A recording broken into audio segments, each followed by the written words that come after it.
संस्थान में दूसरी पीढ़ी का इस क्षेत्र में प्रतिनिधित्व कर रहे हैं। युवा हैं, छोटी छोटी चीज़ों पर पूरा फोकस करते हैं और हम कह सकते हैं कि सालों में हमारे यहाँ से निकले, इनका प्लेसमेंट हो चुका है और आज हमारा सौभाग्य है कि इतने बड़े बड़े विद्वान हमारे यहाँ पधारे हैं और इस साल हम एक नए कोर्स का शुरुआत करने जा रहे हैं, जिसके लिए हमने साहब से अनुरोध किया है कि साहब उसका आज हमारे को शुरुआत करवाएंगे। नया कोर्स जो वैदिक साइंस और एस्ट्रोलॉजी, साथ ही वशिष्ठ ज्योतिष के रूप में हम इसको स्वीकार करेंगे। और सबसे बड़ी खुशी की बात है कि वशिष्ठ ज्योतिष जो हमने शामिल किया है, उसके जीडी वशिष्ठ साहब आज स्वयं इस प्रांगण में उपस्थित हैं और सेकंड सेशन में वो आपको सब कुछ उद्बोधित करेंगे। साथ ही बहुत बहुत जो विद्वान व्यक्ति पधारे हुए हैं, उन सबका मैं एक बार और स्वागत करता हूँ और बहुत बहुत आप जीडी वशिष्ठ जी, प्रोफेसर अनिल मित्रा जी, सफारीगर रमेश भोजराज द्विवेदी जी, रमेश सिमवाल जी और भविष्यवक्ता एवं कुंडली विश्लेषक डॉक्टर अनीश व्यास जी, उपस्थित सभी ज्योतिष के जानकार विज्ञ, ऐसे सम्मानित सभी ज्योतिषी बंधुगण, अन्य महानुभाव, बहनों और भाइयों, पत्रकार मित्रों, छायाकार बंधुओं, मैं लिखित भाषण ही देता हूं और प्रयास ये करता हूं उस लिखित भाषण के अंतर्गत सारे विषय व्यवस्थित तौर पर समायोजित हो सके। और इसलिए मैं जब से राज्यपाल बना हूं, तब से ही मैंने ये प्रक्रिया अपनाई है। अन्यथा मैं वैसे ही बोला करता था और मुझे इससे बड़ा लाभ भी है।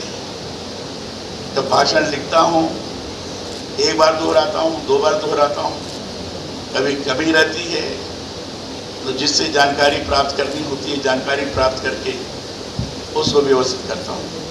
तो आपके बीच में मैं लिखित भाषण ही पढ़ने का प्रयास कर रहा हूँ।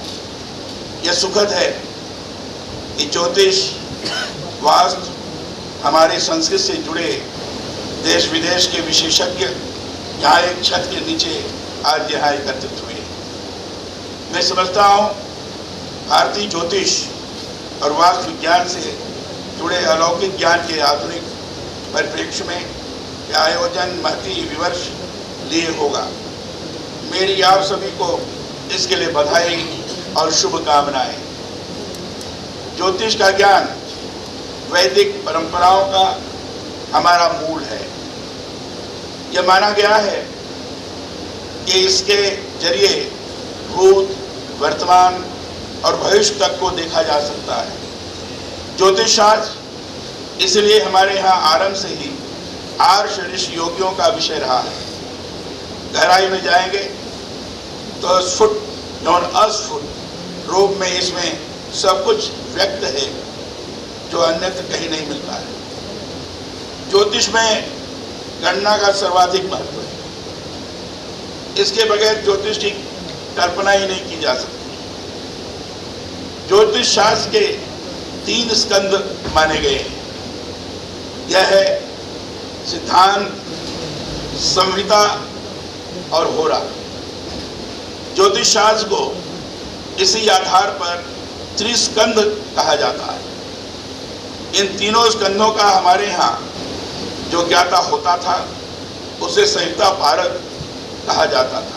डिपार्टमेंट के अंदर जो जस्टिस रह चुके हैं और बहुत एक्सपीरियंस है, वो लॉ के साथ में एस्ट्रोलॉजी के बारे में बहुत कुछ जानते हैं। उन्होंने अपने विचार भी व्यक्त करे आज। सर, एस्ट्रोलॉजी के लेकर आपकी शिक्षण संस्था के द्वारा कुछ बच्चों को भी आप इस तरह के पाठ्यक्रम करें?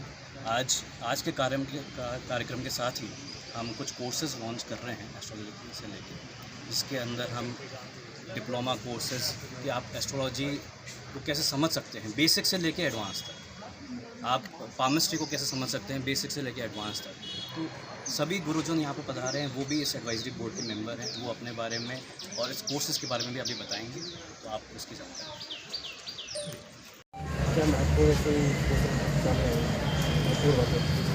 ज्योतिष के बारे में एक जो भ्रांति है कि वो विज्ञान से नहीं जुड़ा हुआ है, हम इस भ्रांति को दूर कर एक नया शैक्षणिक कोर्स हमारे विश्वविद्यालय में, यूनिवर्सिटी ऑफ टेक्नोलॉजी में चालू करने जा रहे हैं। उसके ऊपर एक इंटरनेशनल कॉन्फ्रेंस आज हमने रखी थी। उस इंटरनेशनल कॉन्फ्रेंस के आधार पे ये कि ज्योतिष जो है पूर्णतया विज्ञान है, ये विज्ञान के अलावा और गणित दो ही चीज़ों पर आधारित है, और इसलिए इस आधार पर इसका विकास हो और आम पब्लिक जुड़े, और जो भी यहाँ से कोर्स करके निकले उन सबको स्वयं का व्यवसाय मिले और ज्योतिष के आधार पर वो सही ढंग से अच्छा काम कर सके, समाज की सेवा कर सके, ये प्रयास है।